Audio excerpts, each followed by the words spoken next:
ಬೆಳಗಾವಿಯಲ್ಲಿ ಮತ್ತೆ ಪಾರುಪತ್ಯ ಮೆರೆದ ಜಾರಕಿಹೊಳಿ ಬ್ರದರ್ಸ್ಗಳು. ನಡೆಯದ ಕತ್ತಿ ವರಸೆ ಮೆರೆದ ಜಾರಕಿ ಬ್ರದರ್ಸ್.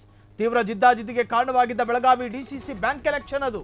ಬೆಳಗಾವಿಯಲ್ಲಿ ಮತ್ತೆ ಪಾರುಪತ್ಯ ಮೆರೆದ ಜಾರಕಿಹೊಳಿ ಬ್ರದರ್ಸ್. ನಡೆಯಲಿಲ್ಲ ಕತ್ತಿಯ ವರಸೆ, ಅಲ್ಲಿ ಮೆರೆದಿದ್ದು ಮಾತ್ರ ಜಾರಕಿಹೊಳಿ. ತೀವ್ರ ಜಿದ್ದಾಜಿದ್ದಿಗೆ ಕಾರಣವಾಗಿದ್ದ ಬೆಳಗಾವಿ ಡಿಸಿಸಿ ಬ್ಯಾಂಕ್ ಎಲೆಕ್ಷನ್.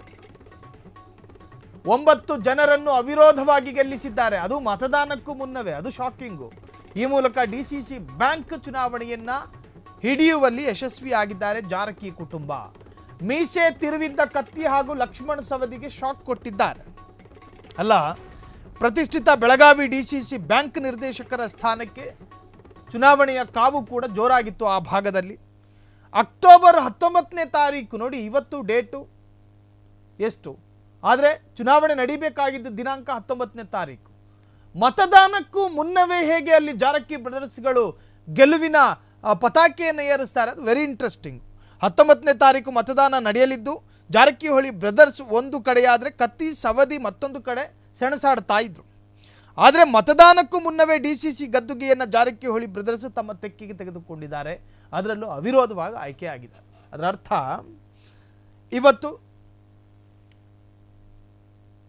ನಾಮಪತ್ರ ಹಿಂಪಡೆಯೋದಕ್ಕೆ ಕೊನೆ ದಿನಾಂಕ ಇತ್ತು ನಿನ್ನೆ. ಸೊ ಹಿಂಪಡೆಯೋ ಸಂದರ್ಭದಲ್ಲಿ ಪ್ರತಿಸ್ಪರ್ಧಿಯಾಗಿ ನಿಂತ್ಕೊಂಡವರೆಲ್ಲ ನಾಮಿನೇಷನ್ ಹಿಂಪಡೆದ್ರೆ ಅಲ್ಲಿ ಅವಿರೋಧವಾದ ಆಯ್ಕೆನೇ ಆಗೋದು. ಮತದಾನಕ್ಕೂ ಮುನ್ನವೇ ಸಿಕ್ಕ ಜಯ ಇದು. 9 ಸ್ಥಾನದಲ್ಲಿಯೂ ಕೂಡ ಅವಿರೋಧವಾದಂಥ ಆಯ್ಕೆ.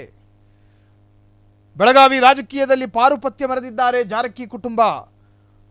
ಚುನಾವಣೆಗೂ ಮುನ್ನವೇ ಅದು ಹೇಗೆ ಡಿಸಿಸಿ ಬ್ಯಾಂಕ್ ಚುನಾವಣೆ ತೆಕ್ಕೆಗೆ ಪಡೆಯೋದಕ್ಕೆ ಸಾಧ್ಯ ಆಯಿತು ಅಂತ ಕೇಳಿದ್ರೆ, ಇವತ್ತು ನಾಮಪತ್ರ ವಾಪಸ್ ಪಡೆದ್ರು ಪ್ರತಿಸ್ಪರ್ಧಿಗಳು. ತೀವ್ರ ಜಿದ್ದಾಜಿದ್ದಿಗೆ ಕಾರಣವಾಗಿದ್ದಂಥ ಬೆಳಗಾವಿ ಡಿಸಿಸಿ ಬ್ಯಾಂಕ್ ಚುನಾವಣೆ, ಅದರಲ್ಲೂ ಕೂಡ ಪಾರುಪತ್ಯ ಮೆರೆದಿದ್ದು ಮಾತ್ರ ಜಾರಕಿ ಕುಟುಂಬ.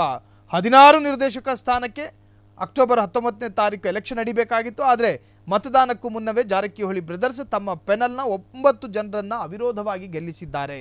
ಈ ಮೂಲಕ ಡಿಸಿಸಿ ಬ್ಯಾಂಕ್ ಚುನಾವಣೆಯನ್ನು ಹಿಡಿಯುವಲ್ಲಿ ಯಶಸ್ಸನ್ನು ಕಂಡಿದ್ದಾರೆ. ಇನ್ನು ಈ ಬಾರಿ ಜಾರಕಿಹೊಳಿ ಬ್ರದರ್ಸ್ ವಿರುದ್ಧ ಮೀಸೆ ತಿರುವಿದ್ದ ಕತ್ತಿ ಹಾಗೂ ಲಕ್ಷ್ಮಣ್ ಸವದಿಗೆ ಇದು ಒಂದು ತರಹದ ಆಘಾತದ ಮೇಲೊಂದು ಆಘಾತ. ಆದರೆ 19ನೇ ತಾರೀಕು 16 ಸ್ಥಾನಗಳ ಪೈಕಿ 7 ಸ್ಥಾನಗಳಿಗೆ ಮಾತ್ರ ಮತದಾನ ನಡೆಯುತ್ತಿದೆ. ಉಳಿದಂಥ ಎಲ್ಲ ಸ್ಥಾನಗಳು ಇವರು ಅವಿರೋಧವಾಗಿ ಆಯ್ಕೆಯಾಗಿದ್ದಾರೆ ಅಂತ ಅರ್ಥ.